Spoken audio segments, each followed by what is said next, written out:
Market Committee meeting. I do detect a quorum.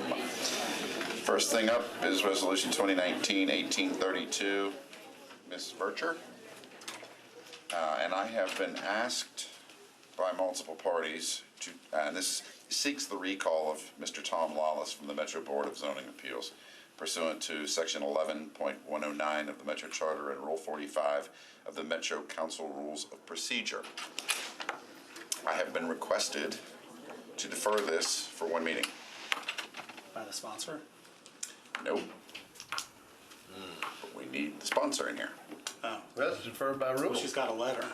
Oh, that's just. Yeah, she does have a letter to approve it. But I'm just letting you know that I have received word that parties to be would like this deferred for one meeting.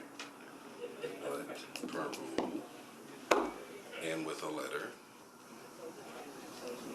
Yeah. Someone would have to literally be here to suggest I know. Is deferral, somebody and they making are that not. motion? I'll make a motion. That we defer for one meeting? Yes. Do I have a second? Can we? That was my question.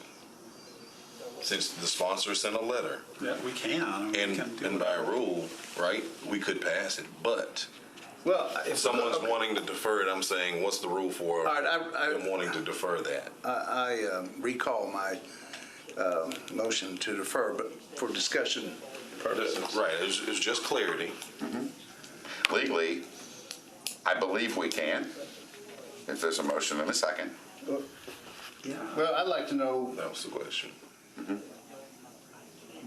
under section 11.109 of the chart, I should have read that. I should have too, and unfortunately, What's the situation where it got deferred several times in rules and the clock ran out and it was automatically approved by charter? Because after so many days, I think it's 60 after the Right, 60 appointment. days. If we don't take any action, it's deemed approved. And under the charter, we can recall an appointment. My guess is the sponsor is trying to bring it back so that we have an opportunity to affirmatively approve this person to the Board of Commission instead of it happening by default. But I haven't talked to her. no, this is asking for his recall. Yes. And question So being- that then he can be put up again for nomination if the administration chooses for rules and then the full council to act on it. So is he being recalled to remove him or recall Remove him from the Metro Board of Zoning Appeals, correct? to go through Automatically go back through the another process. cycle of doing it other than just through automatic approval? Doesn't make a lot of sense. Is there anybody in the room that wants to weigh in on this? EZA just wants a quorum. To To the extent having a member on there helps. I'm not sure who. Understood. So, to the point of powers that be, whoever wanting a deferral, I understand that, but is there a letter or someone who is willing to? No, it would have They're to, leaving that to up that to request. us. Correct. it would have to come out of the committee. I mean, I'm not sure what the circumstances were that led to those deferrals happening and the clock running out, and I don't think rules knew that was going to happen in advance. I don't think any of us knew Yeah, until I we don't got think the so letter either. from Mr. Jameson. I think that it would be proper for the person to go through the usual approval process. So I would support this, not knowing anything about him or anything else. Well, that's my question. To me, I have too many questions that I'd like to know a definite one way or the other. If that's the case, well, why it was just continuously deferred in rules. I mean, Yeah, I'm not sure. to me, it's a shot in the dark. I mean, or a vote in the I dark. was gonna show him standing there, asked him. He's not gonna know. And it would be my remit to this committee that because we all have questions about this, that we defer this for one meeting until we get somebody in this room that can actually explain what's going on. Because I really don't know what we're voting on here. I don't either. I mean, And that's why when the suggestion was made to defer this for one meeting, I didn't say no, didn't say yes either, but I said I will bring it up to the committee. well, you're the chairman. Well, So would you like to reintroduce that motion? With being in the dark and the unknown, I just think it's prudent to ask for a deferral, just until we get more information. all in favor of deferring for one meeting? Aye. Aye. All against? Aye. No. He must know more than I do. Motion to defer it, one meeting passes. Next up is Council Lady Allen. This is short-term rental properties, and I believe they're still discussing this in planning, aren't they? Want to roll it to the heel to see if a sponsor shows up? Well, Angie's got the next two. And we don't have her either. Uh-uh. And we don't have letters for anybody. No, and we have 3 different amendments on this. Without a sponsor, we have no choice. but to- 1633 on Allen, so short-term. Try to roll to the hill. Well, Yeah. we're moving everything to the hill here. Right. The last page is moved to the hill. You want to go see if Angie can join us? Let's see if she's in there. Is there anybody else on her bill?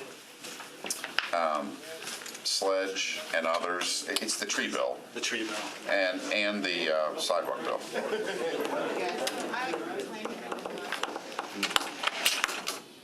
That's a heck of a jacket. Thought about it. That's She style. showed me the picture of that car. It wouldn't look good in that car. You'd clash. In yellow then. There you go. Or salmon.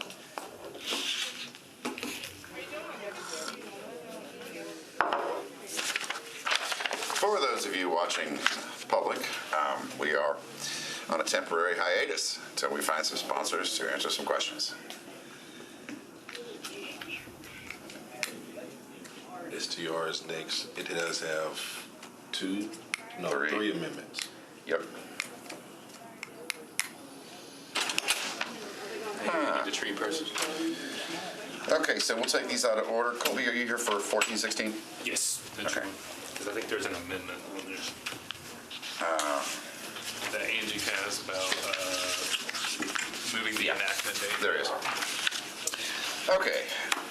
Bills on third reading, substitute bill 2018-1416, Henderson Sledge and others, amends the Metro Code zoning regulations regarding tree density, retention, removal, and replacement requirements. Do I have a motion? Motion. I guess second. Right? Thank you, gentlemen. I'm sorry. I only need it to be referred to your timing is planning. I exquisite. apologize. Yes. We have just introduced 1416, and Yes. we were about to ask Councilman Sledge to tell us all about it, Okay. but you're here. So tree bill, correct? Sorry. Got sidewalk bill and tree bill going. I Yep. can't keep up with my numbers. This is updating the tree density unit requirement for commercial multifamily development. And increasing our TDU to 22, which is on par with peer cities and quite a little bit below. And so we have done 3, 4, 5 stakeholder meetings, worked with landscape architects and the development community. I think you all were here for our public hearing. Quite a lot of support, and in fact at Planning Commission, even once we had substituted the bill and worked on it, support from the development community as well. I have an amendment for this evening to move the effective date to September 1 in an effort to assist with the implementation of the bill. So I've been speaking with IT and our urban forester, and just based on what's kind of in the queue, that effective date I think will be helpful to staff and was requested by staff. So with that, I would just ask for your support and happy to answer any questions. Thank you, Council Lady. Move the amendment. Second on the amendment. Same. All in favor of the amendment? Aye. Aye. Any against? Amendment passes. Now we are on the bill as amended. Any questions? I think we were all part of the public hearing and several of the other Yeah. meetings, so. Yes, I appreciate that. All in favor of the bill as amended? Aye. Aye. Any opposed? Bill passes as amended, 4-0 against. Appreciate it. Next up, don't move. Yeah, I know. Substitute Bill VL 2019-1659, Henderson, O'Connell, and Allen, amends the Metro Code pertaining to the provision of sidewalks. Do I have a motion? So moved. Second. Second. Council Lee? So this is just to fulfill my commitment of watching this bill in its first year, now almost 2, of implementation, looking to see kind of what patterns we saw at the BZA, what we're hearing from staff. And, you know, a lot of, I think, the challenges with this bill were not necessarily unforeseen. And some of the discretion that we gave to the BZA to address some of those things like corner lots and some of those issues.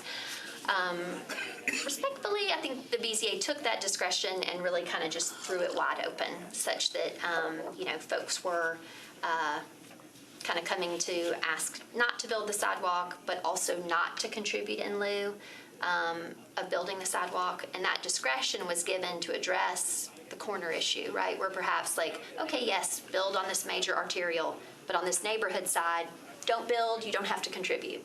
And so we gave the BZA that discretion, but it started to be used kind of across the whole parcel. And so it ran the gamut and varied. You know, if you just kind of watch the pattern at the BZA, it could go one way one week and the pendulum kind of swang and the pendulum kind of swang back. And once they started letting people out of both, then basically there was like a run on the bank. Like everybody just showed up, oh, you can get out of both of them, you know, that kind of thing. So this basically codifies a process wherein, from the development community's perspective, I think there's a lot of support because it's basically transparent but internal process, right? So rather than going to the BZA and have non-subject matter experts in stormwater and engineering kind of saying, well, do this or don't do that or so forth, now staff can make those determinations internally. Again, that's only if you are asking for a waiver. It's not changing the established strategic framework of the requirements. Those remain 100% intact. And so all this does is if you're going to ask for a waiver, it has a transparent internal process with council member notification. So you will know prior to the kind of that being discussed. Additionally, it changed, we had I think, assessed value versus, I apologize, gentlemen, the assessor, we have it on the website, changing that value because we felt like that was kind of making the threshold not work quite right. And then as well, setting a cap for contribution in lieu of 3% of overall project value. And so that, sometimes we were getting kind of an outsized number where somebody had a huge frontage and you're just like, that's just not quite right, you know? Yeah. And so that's, you know, heretofore, that discretion would be used in BZA appropriately, right, to kind of figure something out. But now that's just going to be, that part will change as far as how it's codified. So I think those are the 3 major points. And again, I encourage your support and welcome questions. Any questions? I've gone to BZA on Oh, yeah. tons of those. We all have. Yeah. In particular, recently, I've had 3 back-to-back that were issues about huge frontage offsets and, you know, even the one where NES was occupying part of a property but wasn't willing to go in with the landowner to pay the in lieu or, so. Right. Well, I think this addresses really everything I've heard from colleagues, what staff has heard. I mean, it was worked really a lot internally to make sure that it was something that met everybody's needs, I hope, so. So does it deter them from going to the BZA in any way? It does not. You are still, if you are seeking a waiver and staff determines that they're not going to afford you the waiver, that you indeed should build, you still may go to the BZA for your accommodation and heard the BZA. So basically, it just establishes an internal process that from the development community's perspective is shorter, but is still transparent, still with council member notification so that council members are aware and can confer with staff or be a part of that conversation and be just sort of aware of it, because, you know, the community will want to know, like, why didn't this happen? You know, why wasn't the sidewalk built here? And I think it's important for us to know so that we can communicate back out if constituents contact us. So I think from the development community's perspective, I've not heard any thing but this is good as an improvement. I've heard the same things, and also from codes and from planning. They all say, yes, we need to do this. Any other questions? All for? Aye. Any against? Passes. 5-4-0 against. Thank you, much. Council Lady. Much. Yeah, 5 in favor. Would you be so kind as to send Council Lady Allen in? I'd be happy to. Where might she be? I don't know. I'm headed to Are they Public still in Works. planning? Are they still, the short-term rental? Yeah, we should have had probably a special, yes. Special yesterday, but we didn't vote. That's exactly right. There anyway. Yeah, there was like 5 of us between 2 committees. Yes, it's quite a show. Yes, alrighty. Well, thank you all very much. I Thank you. appreciate the committee support, and I'll Thank see you. you shortly. And if Councilor Allen's out there, I'll send her here. God bless you. Okay. They're still discussing it, they just passed an amendment, so. What's that? Still discussing it, they just passed Councilman Thomas. Need her. Then in the After this Sunday, then, I have a question. In the name of expediency, we're going to, without objection, we're going to reconvene at 5:45 to deal with 1633. Is that agreeable with everyone? Well, is this room available? Yes. Actually, this is the only thing in here. That's Okay. exactly right. Great. That's the only one, the only thing they've got right now? Planning? Well, Yeah. they're not in planning. No, 1633 is being voted on in planning right now. Yes, so- It's been there for an hour. Okay. So I we're came in from another one, so that's why. recessing until 5:45. I can sneak up If, public. without objection, Nope. we are adjourned until 5:45.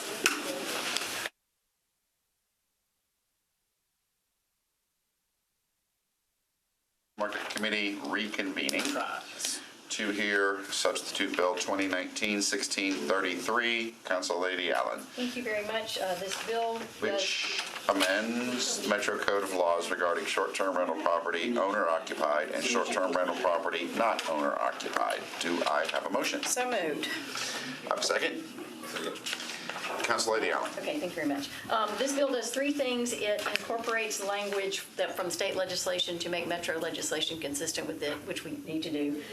It removes references to the $50 permit fee because that has now been moved to something else and leaves it to be stated other places. And it removes RM from one of the zoning districts that can get a short-term rental non-owner occupied permit after a certain date. There were 3 amendments that were moved in planning, and then we ended up deferring it, and I would appreciate treating it the same way, I think. So all 3 of those amendments passed after much discussion. 2 of them are not compatible, so I'm not sure how that actually works, but if y'all want to treat it the same way, then that would be. Yeah, and we need Freddie. I mean, if it's going to be Anyone can coming move an back amendment. here anyway, we can just, I mean, there's no I reason would to take up defer the and refer amendments if back we're. to Okay. committee. And yeah, so ultimately, we said we would defer and So- re-refer. The discussion was, I mean, I've received a lot of input on this, as you know, a number of requests to defer or withdraw so that we can spend more time involving a community engagement, which in a perfect world I would have done, but we didn't have time. So I'm willing to do that. What that would entail would be to knock out about 4 sections that specifically deal with that and leave the rest of it in place so that we can go ahead and get our law consistent with state law and remove that language about the $50 fee. So those things are non-controversial. I'm good with letting them pass, and we'll let the next council take up this under a more robust community engagement. So So I the move- sponsor request here is to not even move the amendments, just Right. defer everything for 1 meeting, And that would enable you to write. refer back to Back to codes. committee. Do I have that motion? Do So moved. I have a second? All in favor? Aye. Okay. Any opposed? Thank you very much. Thank you. And Sure we y'all are understand. yet again adjourned. Thank you. Wait. I think that's right. Yeah. Okay.